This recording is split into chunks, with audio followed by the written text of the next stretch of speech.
क्या था ये मैच? रोलर कोस्टर राइड भी इतनी इंटरेस्टिंग नहीं होती जितना ये मैच था। थर्ड इनिंग में 0 पे 2 थे हम और वहां से 425 पे सिर्फ 4, जहां आराम से लग रहा था कि इंग्लैंड मैच जीत जाएगी, वहां बेन स्टोक्स को खिलसा के भेजा है हमने। And what a cry baby Ben Stokes is. ये गली के वो बच्चे हैं जो अगर आउट हो जाते हैं तो ये चाहते हैं कि अब गेम ही बंद हो जाए, मैं तो बॉलिंग करूंगा ही नहीं। क्या बात है ये कि दो बैटर्स जिन्होंने इतनी मेहनत करके अपनी टीम को ड्रॉ तक पहुंचाया और अब वो सेंचुरी के करीब है तो वो सेंचुरी भी डिजर्व नहीं करते। आप जब आए हैंडशेक करने, हम सिर झुका के हैंडशेक कर लें। अरे दो टीम्स खेल रही है, दोनों का हक है ये डिसीजन लेना कि अभी ड्रॉ करना है या नहीं। आपने गेम बनाया, इसका मतलब आपको ये सारे रूल्स पता है। I love Ravindra Jadeja. Australia में गए, वहां हिंदी में इंटरव्यू देखे, उनकी गिल चाहती और यहाँ ड्रॉ करने से ही मना कर दिया कि ड्रॉ हम अपनी मर्जी से करेंगे, जितना रोना है रो लो, जाओ बॉलिंग करो।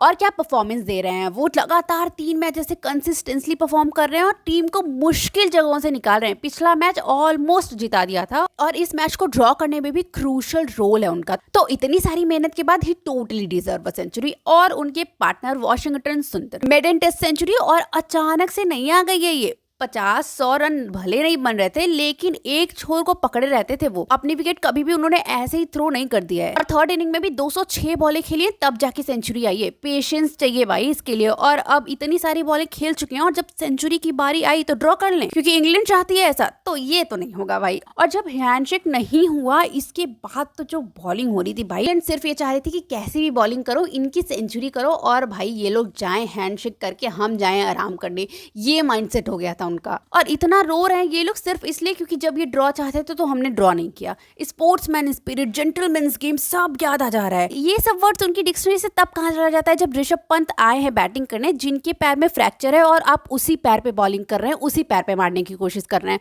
तब ये सारे वर्ड्स एकदम भूल ही जाते हैं इनको। और ऋषभ पंत की तो मैं क्या ही बात करूं, मैं तुच्छ इंसान, उनके बारे में कुछ बोलने लायक हूँ। पिछले मैच में हाथ में चोट लगी थी और बैटिंग करने आए थे वो। इसमें ऐसा पैर में फ्रैक्चर हुआ है कि खुद से चला भी नहीं जा रहा था उस दिन उनसे, और दूसरे दिन आ गए वो बैटिंग करने।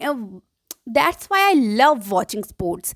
ऐसी इंस्पिरेशन कहीं और तुमको मिल ही नहीं सकती। नाखून टूट जाए ना, मुझसे बैट ना पकड़ा जाए, लेकिन ये वहां से आए हैं, बैटिंग की है, अपनी टीम के लिए रन्स जोड़े हैं, और अगर थर्ड इनिंग में जरूरत पड़ती तो वो फिर से आते। What a inspirational person he is. मैं तो सरकार से सिर्फ यही बोलना चाहूंगी कि इनका नाम आधार कार्ड पे ऋषभ पंत से वॉरियर पंत कर दो। It's high time now. अब बैटिंग तो देखो हमारी अच्छी हो रही है, 3 सेंचुरीज आई हैं और केएल के 90 रन को देखो मैं कहीं से भी सेंचुरी से कम नहीं मानती। And you might disagree with me, but ये जो 230 बॉलें खेली है केएल ने, इनके बिना ड्रॉ पॉसिबल नहीं था। लेकिन ये बॉलिंग का क्या चल रहा है भाई, 10 साल बाद 500 से ज्यादा रन दिए हैं हमने। हमारे 3 बॉलर्स की इकोनॉमी 5 के लगभग थी और बुमराह ने पहली बार टेस्ट में 100 से ज्यादा रन दिए हैं। और सबसे ज्यादा बुरी बात यह है कि उनके एंकल में प्रॉब्लम हो गई है और मोहम्मद कैफ ने तो ये भी बोल दिया है कि वो रिटायरमेंट भी ले सकते हैं टेस्ट से।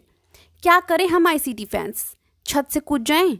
और एक नई चीज मैं ये देख रही हूँ कि बॉलिंग अच्छी नहीं होती सब शुभमन को ही ब्लेम कर रहे हैं। शार्दुल ने भी आके बोला कि मुझे इनफ बॉलिंग नहीं मिली, 5 ही ओवर मिले जिसकी वजह से मेरा रिदम नहीं बन पाया, विकेट्स नहीं आ पाई। बॉलिंग कोच से पूछा गया तो वो भी आगे शुभमन को ही बोल रहे हैं कि शुभमन ने वॉशी को बॉल नहीं दिया, इसलिए वॉशी बाद में बॉलिंग करने आए। चलो मान लिया कैप्टनसी अच्छी नहीं भी हुई, फिर भी मुझे ऐसा लगता है कि अपने कैप्टन के बारे में मीडिया के सामने, पूरे देश के सामने आके ऐसे नहीं बोलना चाहिए। अभी पहली सीरीज है उनकी एज अ कैप्टन, आप आके पूरे देश के सामने ऐसे बोलेंगे तो मोराल तो डाउन होगा ही उनका। तो थोड़ा देखो भाई ये सब।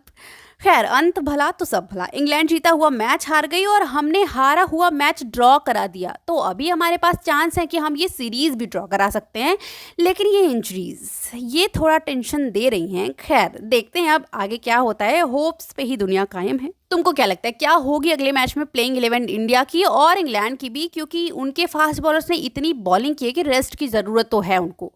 कमेंट करके बताओ। See you in the next one, bye.